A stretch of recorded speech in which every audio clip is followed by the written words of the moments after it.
कभी सोचा है कि कुछ जगह सिर्फ इमारत नहीं होती बल्कि यादों और दर्द के कुछ ऐसे सच संभाले रहती हैं जो कभी पूरी तरह सामने नहीं आते। और आज की कहानी भी एक ऐसी ही जगह से जुड़ी है। वेलकम लेडीज एंड जेंटलमैन, आप सुन रहे हैं हॉन्टेड टेल्स। आज की कहानी शुरू होती है कोलकाता के शुभा बाजार की पुरानी हवेली से, जिसे लोग पुतुलबारी के नाम से जानते हैं। इस जगह के नाम के पीछे एक नहीं बल्कि कई अलग अलग कहानियां छुपी हुई हैं, और हर कहानी इस हवेली की एक अलग सच की तरफ इशारा करती है। लेकिन सवाल ये है कि आज इस जगह पर ऐसा क्या होता है जिसकी वजह से लोग अभी भी इसे दूर रहते हैं।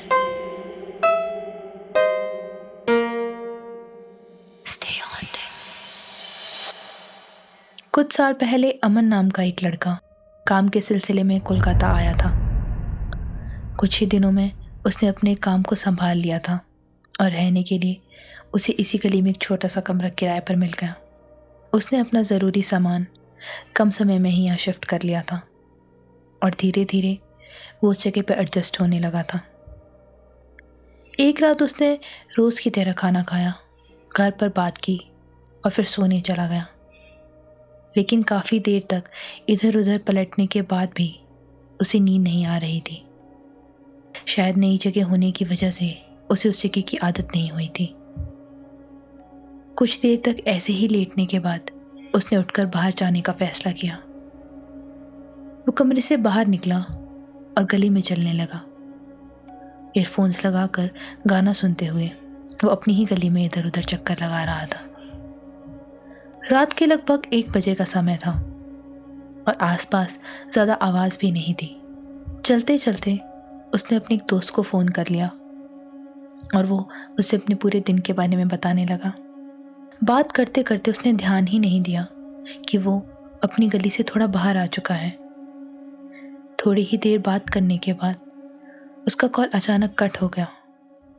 उसने फ़ोन देखा तो उसमें नेटवर्क नहीं था। वो थोड़ी देर रुककर फ़ोन को देखता रहा, लेकिन नेटवर्क ना आने पर उसने वापस मुड़ने का सोचा। तभी उसे महसूस हुआ कि वो जिस जगह खड़ा है ये उसकी गली नहीं है। ये एक तंग सी गली थी जहाँ रोशनी भी कम थी और आसपास ज़्यादा घर भी नहीं थे। रास्ते के किनारे कुछ कुत्ते बैठे हुए थे, लेकिन वो भौंक नहीं रहे थे, बस सीधा उसकी तरफ देख रहे थे। वो इधर उधर देखने लगा और उस जगह से वापस मुड़ने लगा। गली में बिल्कुल शांति थी, सिर्फ उसके कदमों की आवाज़ सुनाई दे रही थी। अमन अभी कुछ ही कदम चला था कि उसे पीछे से किसी के चलने की आवाज़ महसूस हुई।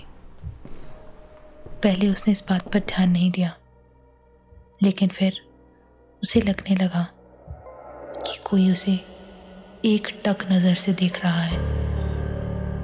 उसने तुरंत पलट कर देखा, लेकिन पूरी गली खाली थी। इस बार उसके दिमाग में सीधा ये ख्याल आया कि शायद कोई आदमी चोरी के इरादे से या उसे नुकसान पहुंचाने के इरादे से उसका पीछा कर रहा है और अंधेरे में छुपा हुआ है। ये जगह अभी भी उसके लिए बिल्कुल अनजान थी और रात के वक्त अकेले होने के कारण उसे डर भी ज़्यादा लग रहा था। उसे लगा कि अगर वो किसी को फ़ोन कर ले तो शायद डर थोड़ा कम हो जाएगा, और अगर कोई उसका पीछा भी कर रहा होगा तो वो समझ जाएगा कि अमन अकेला नहीं है। ये सोचकर अमन ने तुरंत अपने दोस्त को कॉल किया। फ़ोन कनेक्ट होते ही उसने अपने दोस्त को हेलो बोला, लेकिन उसके बोलते ही उसके पीछे से भी एक आवाज़ सुनाई दी, हेलो। अमन एकदम से रुक गया। उसने धीरे से पलटकर देखा तो गली पूरी खाली थी। उसे कुछ समझ नहीं आ रहा था कि वो क्या करे, लेकिन वो थोड़ी हिम्मत जुटा के जोर से पूछता है, कौन है? 2 सेकंड की खामोशी के बाद फिर पीछे से वही आवाज़ दोबारा आती है, कौन है? इस बार उसके चेहरे पर साफ डर दिख रहा था, क्योंकि ये आवाज़ बिल्कुल उसके जैसी थी। लेकिन ये आवाज़ उसके पीछे से कैसे आ रही थी? वो बिना कुछ कहे वापस मुड़ गया। अब वो सिर्फ उस जगह से बाहर निकलना चाहता था, लेकिन जैसे ही वो आगे बढ़ा, उसने बिना बोले ही सोचा, बस घर पहुंच जाऊं। और तभी पीछे से आवाज़ दोबारा सुनाई देती है, बस घर पहुंच जाऊं। अमन वहीं रुक गया, क्योंकि इस बार उसने बोला ही नहीं था, सिर्फ सोचा था। उसके हाथ ठंडे पड़ चुके थे। उसने धीरे से सर उठाया और सामने देखा तो उस गली के आगे एक पुरानी सी हवेली खड़ी थी, पुतुल बारी। उसकी नज़र ऊपर वाली खिड़की पर टिक गई, जहाँ कई सारी गुड़िया रखी हुई थी। लेकिन उसने देखा कि एक गुड़िया का चेहरा धीरे धीरे उसकी तरफ मुड़ रहा है। अमन एक पल के लिए ठंडा पड़ गया। फिर वो धीरे धीरे आगे बढ़ने लगा, जिसे खुद एक बार और देखकर यकीन करना चाहता हो ये उसका वहम ही है। हर कदम के साथ उसका डर बढ़ता जा रहा था, लेकिन उसकी नज़र खिड़की से हट नहीं रही थी। और जैसे ही वो दरवाजे के पास पहुंचा, उधर एकदम शांति थी और अब कोई गुड़िया भी दिखाई नहीं दे रही थी। वो जाने के लिए वापस मुड़ा ही था कि तभी अंदर से अचानक जोर जोर से दरवाज़ा पीटने की आवाज़ आने लगी। आवाज़ इतनी तेज थी जैसे कोई पूरी ताकत से बाहर आने की कोशिश कर रहा हो। और फिर उसे एक आवाज़ सुनाई दी जो अंदर से आ रही थी, खोलो, जाने दो, खोलो। अमन का जिस्म एक पल के लिए वहीं जम गया। उसने पीछे मुड़कर देखना भी ज़रूरी नहीं समझा। वो सीधा वहां से भाग गया, बिना रुके, बिना पीछे देखे, और सीधा अपने कमरे के बाहर जाकर ही रुका। उस रात के बाद अमन कभी भी रात में बाहर नहीं गया। लेकिन बात यहीं ख़त्म नहीं हुई। धीरे धीरे उसका बर्ताव बदलने लगा था। वो रात के वक्त अक्सर अपनी खिड़की के पास खड़ा रहता और सीधा पुतुल बारी की तरफ देखकर अपने आप में ही कुछ बड़बड़ाता रहता।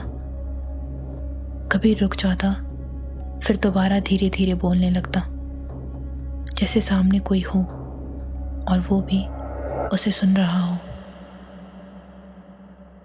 कुछ लोगों के मुताबिक यह हवेली एक समय में एक ऐसी जगह थी जहाँ लड़कियों को पैसे के बदले लाया जाता था।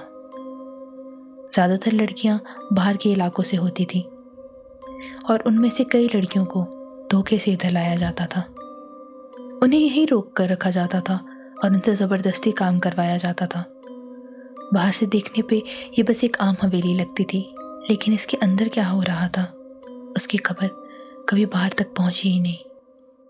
कहते हैं कि कई लड़कियां कभी वहां से बाहर ही नहीं निकल पाई, कुछ बीमारी की वजह से और कुछ लगातार ज़बरदस्ती और थकान की वजह से वहीं मर गई।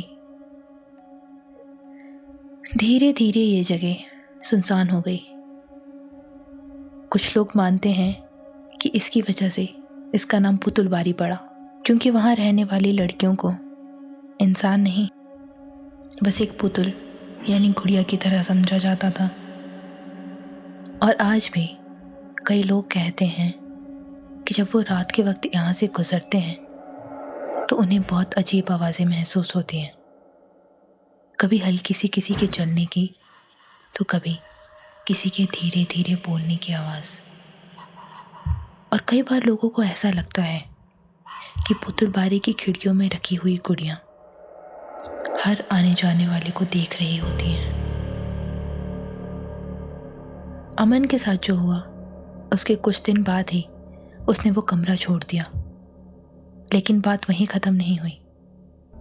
रात के वक्त कभी कभी उस कमरे की लाइट अपने आप जल जाती है और आसपास के लोग कहते हैं कि उस खिड़की के पास कभी कभी कोई खड़ा दिखाई देता है बिल्कुल उसी जगह जहां अमन खड़ा रहता था। और अजीब बात यह है कि वो चेहरा कभी साफ नहीं दिखता, बस इतना लगता है जैसे वो सीधा पुतुलबारी की तरफ देख रहा हो। अब सवाल ये है, जब अमन उस जगह को छोड़कर चला गया था तो फिर रात के समय खिड़की पर कौन खड़ा दिखाई देता है?